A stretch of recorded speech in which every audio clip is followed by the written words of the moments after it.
production.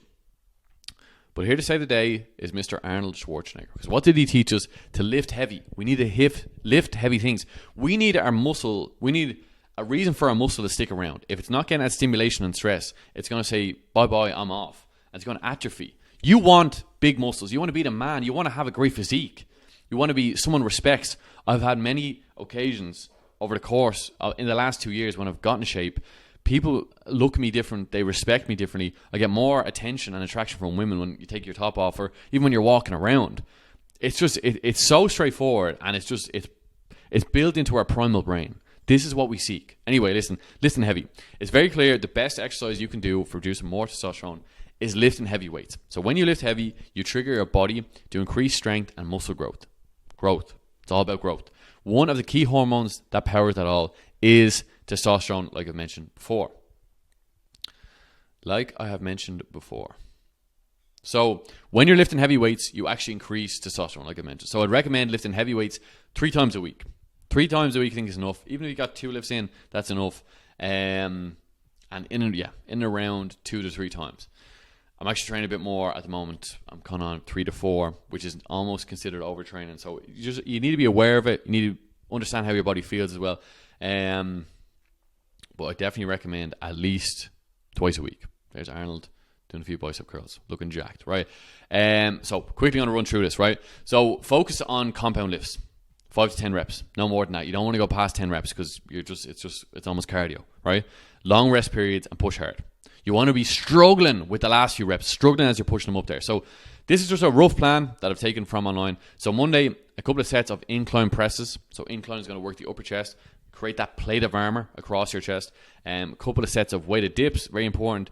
Incline curls, like the demonstration with Arnold there, and do some face pulls or bent over flies, getting them rear delts going. Delts are very important. Huge muscle group full of androgens, which are sex hormones that produce testosterone as well. Wednesday, Bulgarian split squats.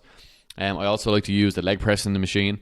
So Romanian deadlifts for the hamstrings, some leg extensions, and throw in some shrugs. Want to work the traps too. Especially on a day when you're training legs, finish off the workout with something upper body and just get that pump. Friday, shoulder press, like I mentioned, some hammer curls, one arm dumbbell tricep extensions, and some ladder raises. You're finished. Lift heavy, give your body a reason to produce more testosterone. And as you lift heavy, your body will increase testosterone. The important sign is you're getting stronger. Are you getting stronger in the gym? Very, very important, right?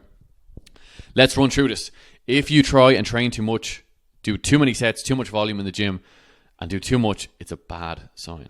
Train hard 3 times a week, no more than that. Push yourself hard, and you're recovered and come back stronger. That's important. You can only train as hard as you recover. So recovery is very, very important. Sauna, sleep, rest, recover. Let's do it. That's a good sign your body is producing and unlocking more testosterone. So when you come back rejuvenated and you're lifting heavier again. With that said, overtraining, it's no bueno. It's bad, like I said, for testosterone as well as everything else. You're putting your body in a massively stressful state, so it's not able to produce testosterone. So you want to hit the sweet spot. 3 times of heavy lifting a week is perfect. Along with some light cardio, whether that be hitting the 10k steps or the occasional run, which is something I do recommend and I do love myself as well. It's going to allow you to come back stronger, right? I'm going to touch on vitamin D, right? Being in the sun. We're coming into summertime, thank God, so the tops will be off anyway. So vitamin D is one of the best things you can do to optimize your health for all its benefits it does. And if we're looking at key pillars, the quality food, right? Quality food comes first. Then the sleep, then the water, exercise, rest, and then the sun, right? But you do want to get vitamin D. Vitamin D is very important. And there is me on the beach. Right, if it's summertime and you can get out and get some sun exposure in your skin during peak hours, so between 11 to about 2 o'clock, 10, 20 to 30 minutes max. You don't need any more. You really don't need any more than that. That's all you need. You just want to build up the callus of your skin as well, because when the sun is out, you haven't seen it in a while, you don't want to overdo it because you can get burnt that way. I've definitely experienced that in the past. So if you don't have access to the sun right now, what I would recommend is actually taking a vitamin D supplement.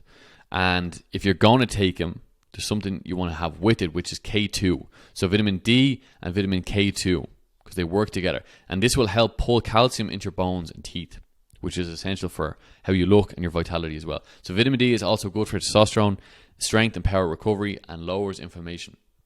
Vitamin D is really essential. Listen, let's get back to food, right? There are 3 key minerals that we need to look out for in testosterone production.